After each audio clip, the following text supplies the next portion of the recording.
Hello Yoda Tech, Chef Yoda 4x4. I am doing a little video on the air conditioning vacuum switching valve, or VSV, vacuum solenoid valve it's called as well. This is on an 87 4Runner SR5 22RE 5-speed. And I went to pick you apart and I picked up a VSV that's working. I didn't know that was working, so I grabbed about 6 of them, 7, I think 8 of them total, out of different vehicles. I wasn't sure which one would work, but I remembered someone telling me that the black ones, not gray, the whole plastic portion is black. They are actually for the air conditioning on most of the Toyotas, especially the older ones like mine. So I grabbed this out on an 85 Camry, I believe it was, and the part number is 084600-3811. That's the Denso number. I don't see a Toyota number on it, so I can't give you that, but it looks like that, and there's the connector. So look for that connector, and you'll know that it'll work if it's a working VSV. I then took the bracket as well with it, from it, just one, because it took a bracket from each type. One was off of 3VZE.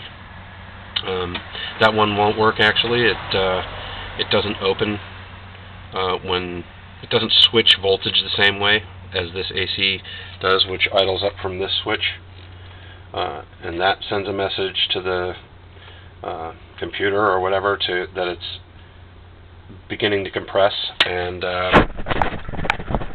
tells the AC idle up VSV to switch on. So it switches on and it pulls vacuum. Now I ran both vacuum lines under the plenum along with the wire, and for now I've just coupled it up like that with quick disconnects. I'm going to solder it all in and heat shrink all the way front to back, but leave it still able to quick disconnect there. But this will keep it a lot cooler having it here. So I took that bracket and I mounted it using the screw that holds the air conditioning hose hard line that goes up to the condenser. Took the screw out and bolted the screw right back through over the bracket and through that that hose retainer right there. So it's held in tightly, it's away from all the heat, and hopefully that'll last a little longer than the last one that I replaced, so which didn't last long at all, to be honest. And so now I have idle up, and you actually run the adjust your idle up or down by this white screw right here on top of this idle up actuator, which also controls by these two large hoses the air conditioning, the power steering idle up valve, which is it's a mechanical type, so it senses pressure and switches from one side to the other and allows vacuum, and to the actuator, idle up actuator, and it'll increase the idle. So you could have your air on and the power steering working hard, four-wheel driving or something, and it will keep your idle up so that you don't stall as easily. And so you turn this little dial right here counterclockwise to raise the idle and clockwise to lower it down. Doing anything to that otherwise is not going to do much to change how it runs or anything in the meantime. But I like having this out of the way. It's easy to unbolt there and move around or out of my way if I need to, but I shouldn't need to get in there too much, hopefully. And so now I have idle up, and demonstrate that. It'll probably bog down for you as well, so you get that gremlin into the mix as well. It's not as hot of a day, and it's still on restarts. Fully warm is idling down to like 300 RPM, but then it'll quickly fix itself. So we'll see if it does that too. The AC is off. Sorry.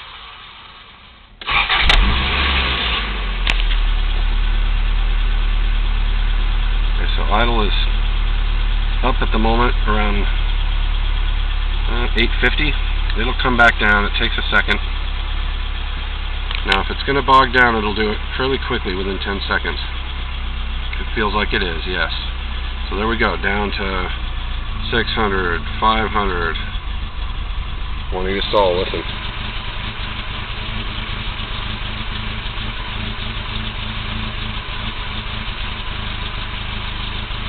Slowly, I can hear it starting to come out of it. 550, 600, 650, 700. Almost back to normal where you don't feel the miss in your seat as much. Okay, it's back up to 800. So that's, yeah, it's a little troubling. I mean, I don't know. This is a new motor. I don't want it doing that. It could be causing some type of damage anyway, right? So I don't want that. So now you can see the idle is maintaining at about 850. That's a little higher than it normally is. It's cooler at night, and the idle air adjustment, you know, it varies because obviously something was going on with my system. So when I turn the air on now and actually push the blue actuator button, okay, you're seeing it's at 800, a little under 800, right? So when I push the button, it idles up to 900 or so. Now I was told to adjust that white screw once I get the idle up working to about 50 to 100 RPM higher than standard RPM, and that makes sense, you know, when it's kicking on and all that. So now I have ice cold R12 and very happy with how it's working out. But this helps to have it idle up when you have the compressor compressing, because and the clutch engaged and all that, because you know, otherwise you're idling down to like 500 and you screw with the pedal to keep the idle up. It's distracting and it's annoying. So it's not a huge deal. It's not going to, you know, implode on me or anything, but it feels better to have it fixed. So that's that for now. I have a couple more videos and that I'll be doing very shortly, and I will let you know how everything goes as soon as possible on the CVs. Rebooting and all that, but that's it. C-VSV on a 86 to 87, I believe, 22RE 4Runner,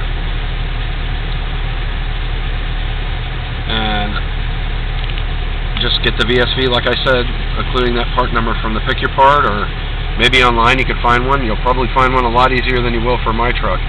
I couldn't find one with the same part number, so unless you want to go spend $100 on a brand new one, go to Pick Your Part. Give them around 10 bucks, haggle them down, and you got it back for a while. I mean, are you going to do that really 10 times? So I think it's a good idea to get one used.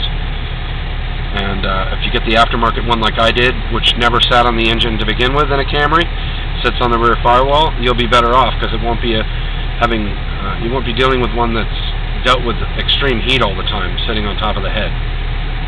So that's it for now. I will update as I go. I'm going to turn it off and let you see it idle down. There you go. Back to 750. Alright guys, thanks.